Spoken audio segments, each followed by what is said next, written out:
Hello friends, अजीब दास्तान story में आप लोगों का स्वागत है। पिछले पार्ट में आप लोगों ने सुना कि श्रुति जो है समिता से अक्ष बात करती है और समिता उसे कहती है कि काम डाउन, मैं बात करूँगी श्रुति से, जैसा भी होगा मैं बताऊँगी, तुम्हें ज़्यादा टेंशन लेने की ज़रूरत नहीं है, मैं खुद बात कर लूँगी।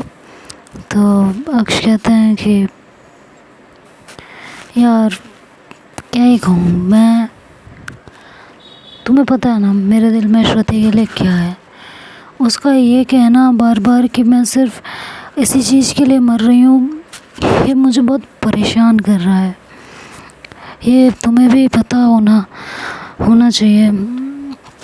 समिता कहती है कि मुझे पता है, उसकी टेंशन मत लो, मुझे बताने की ज़रूरत नहीं है, ठीक है, मैं बहुत अच्छे से जानती हूँ।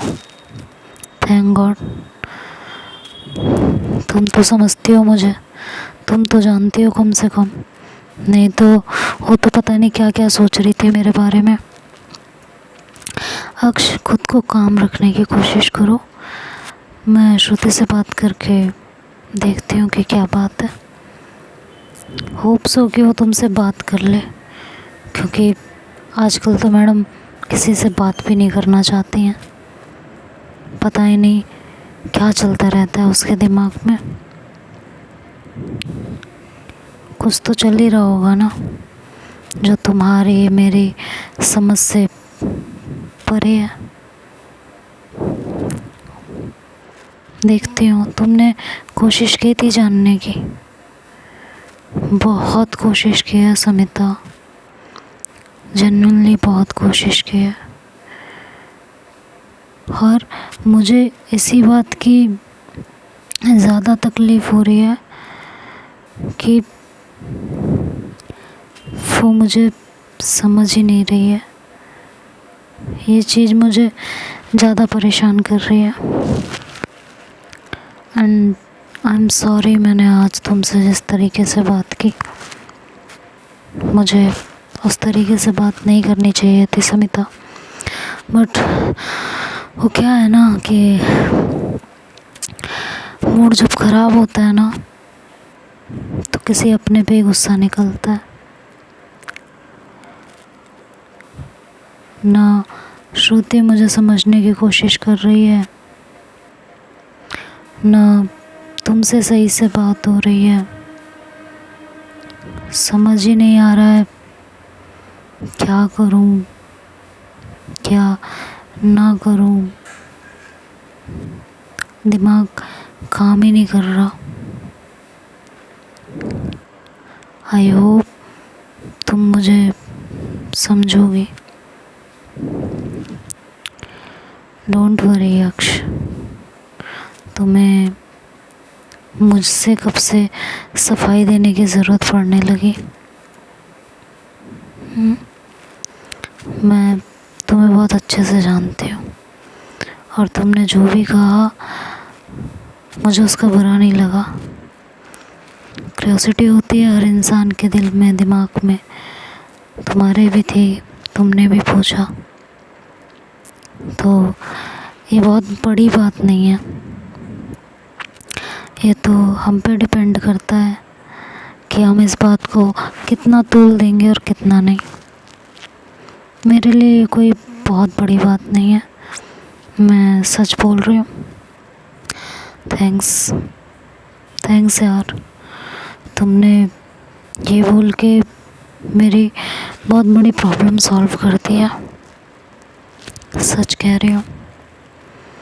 अच्छा, तो तुम्हें ये लगता है कि तुम्हारा कुछ भी कहना मुझे इतना इफ़ेक्ट करता है? क्या तुमने अभी तक मुझे समझा नहीं है क्या? ऐसे ही पूछ रही हूँ, अदरवाइज़ मत लेना।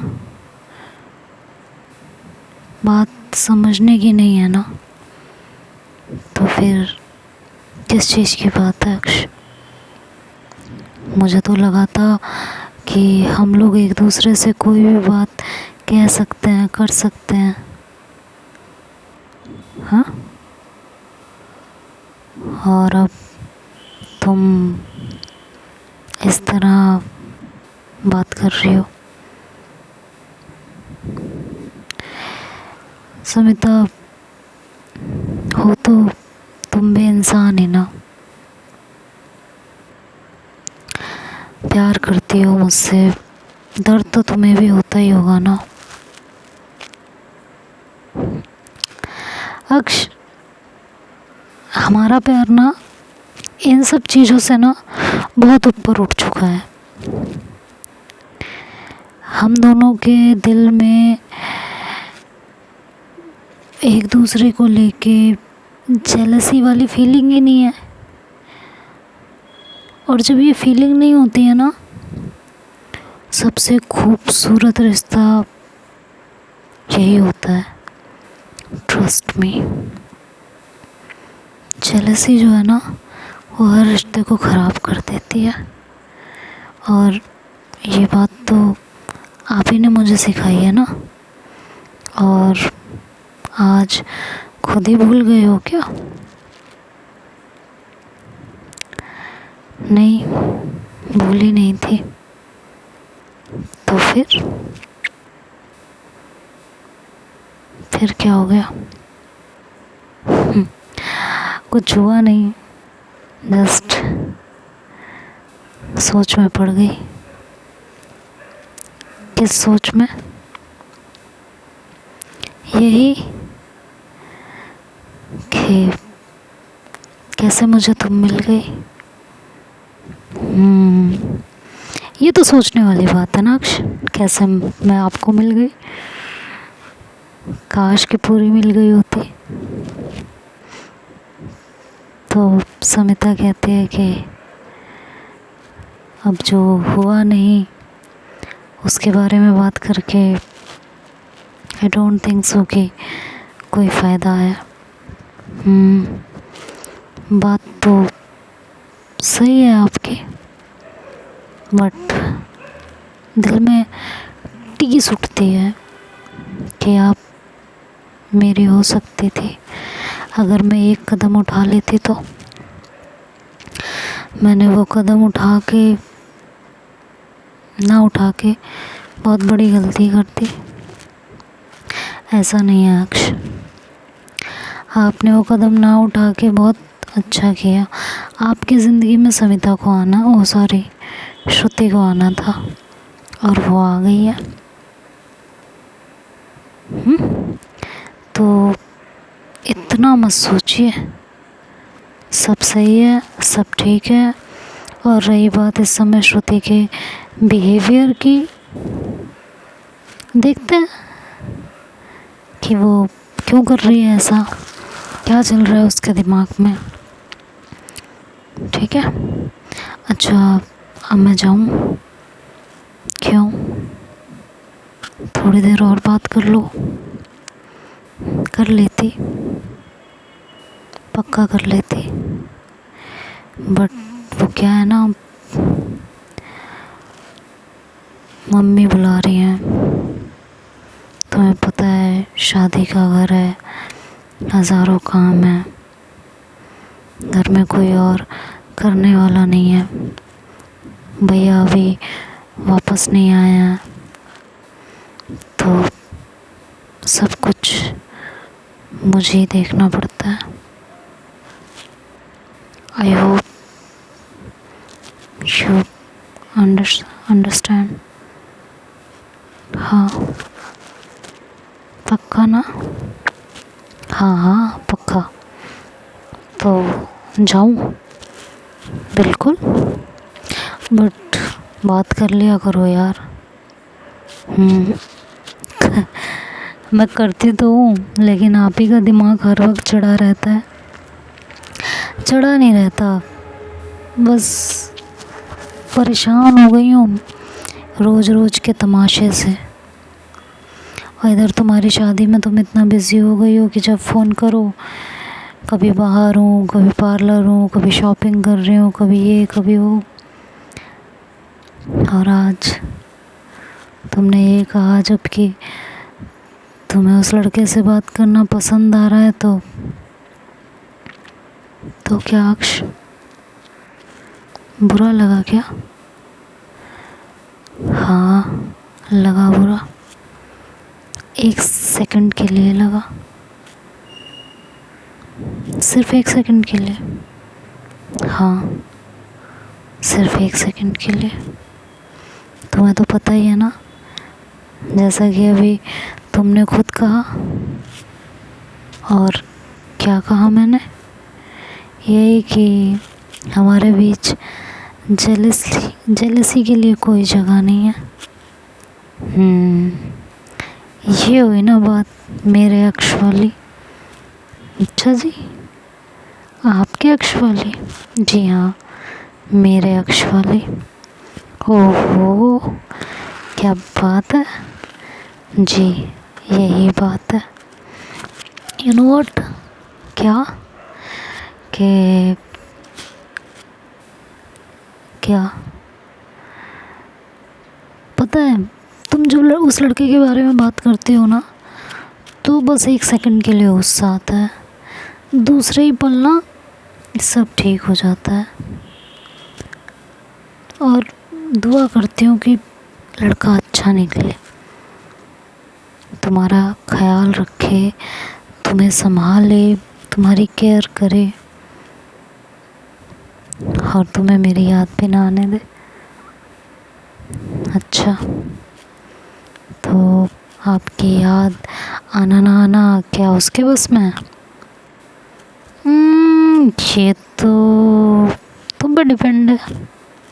अच्छा, तो ये मेरे पे डिपेंड हो गया। जी बिल्कुल, आप पे डिपेंड है। तो फिर दोनों हंसते हैं और फिर अक्ष गुड नाइट बोलते हैं समिता को, और फ़ोन कट करके थोड़ी देर वहीं टहलने लगते हैं। इधर समिता अपनी मॉम के पास जाती हैं और जो भी काम बताती हैं फटाफट करती हैं और श्रुति को मैसेज करती हैं। श्रुति काफ़ी टाइम बाद अपना फ़ोन देखती है, तो समिता का मैसेज होता है, तो उसे हाय लिख के भेजती है। समिता जैसे ही देखती हैं कि श्रुति का मैसेज है तो फटाक से उसे रिप्लाई करती हैं। पहले उसके नॉर्मली हालचाल पूछती हैं और उसे बोलती हैं कि भाई तुम ठीक नहीं थी, तो अच्छा नहीं लग रहा था। तो समिता की बातें सुन के श्रुति कहती है कि चलिए अब काम की बातें कर लें। तो समिता कहती है क्या मतलब? आपने सिर्फ मेरा हालचाल जानने के लिए तो फ़ोन नहीं किया है, ये तो आपको भी पता है और मुझे भी पता है, तो बताइए क्या बात करनी थी। बात तो तुम्हारी सही है। एक्चुअली मेरी शादी तय हो गई है, तो थोड़ा उसी में बिज़ी रहती हूँ, इस वजह से बात नहीं कर पाती। बाकी ऐसी कोई बात नहीं है कि मैंने सिर्फ अक्ष के बारे में आपसे बात करने के लिए फ़ोन किया। अब ऐसी बात है या नहीं है समिता, ये तो मुझे नहीं पता, लेकिन आपका फ़ोन तो उन्हीं के बारे में बात करने के लिए आया है ना। हाँ श्रुति, उन्हीं के बारे में बात करने के लिए आया है, बट जैसा आप सोच रहे हो वैसा भी कुछ नहीं है। अच्छा ठीक है, मान लिया आपकी बात, कहिए क्या बात करनी थी। क्या हो गया है आपको? अक्षय इतना दूर दूर क्यों भाग रही हो? उसे अपने पास क्यों नहीं आने देती? समिता, ये आप पूछ रही हो मुझसे? हाँ मैं पूछ रही हूँ। क्यों पूछ नहीं सकती? आपको तकलीफ़ नहीं होती? अक्ष क्या बेवकूफ़ है, जाके आपको हमारे बीच की इस तरह की बातें बता देता है। उन्हें मेरे से इंटीमेट होना है, ये जाके बात आपको बता रहे हैं। उन्हें नहीं दिखता आपको तकलीफ़ होती होगी? श्रुति ये पहली बार नहीं हो रहा है ना, पहले भी हो चुका है, तो इसमें तकलीफ़ वाली क्या बात है। और मुझे नहीं होती इन चीज़ों से तकलीफ़, ना अक्ष को होती है और ना मुझे होती है। हमारा प्यार अगर आप अभी तक नहीं समझ पाई हो तो आगे समझ भी नहीं पाओगी। मुझे जेन्युइनली, मैं दिल से कह रही हूँ कि मुझे इस बात से कोई तकलीफ़ नहीं होती, बल्कि मुझे अच्छा लगता है कि उनकी ज़िंदगी में कोई ऐसा पर्सन है जिसके साथ वो खुश हैं और अपनी ज़िंदगी खुशी खुशी बिताना चाहते हैं। मुझे सच में बहुत अच्छा लगता है। अब आप मुझे बताएंगी कि क्या चल रहा है। ऐसा कुछ नहीं है, कुछ भी नहीं चल रहा। तो फिर वो श्रुति जो अक्ष के बिना एक पल नहीं रह सकती थी, जिसको अक्ष के सीने पे सर रख के बिना नींद नहीं आती थी, आज वो अक्ष से इतनी दूर दूर कैसे है?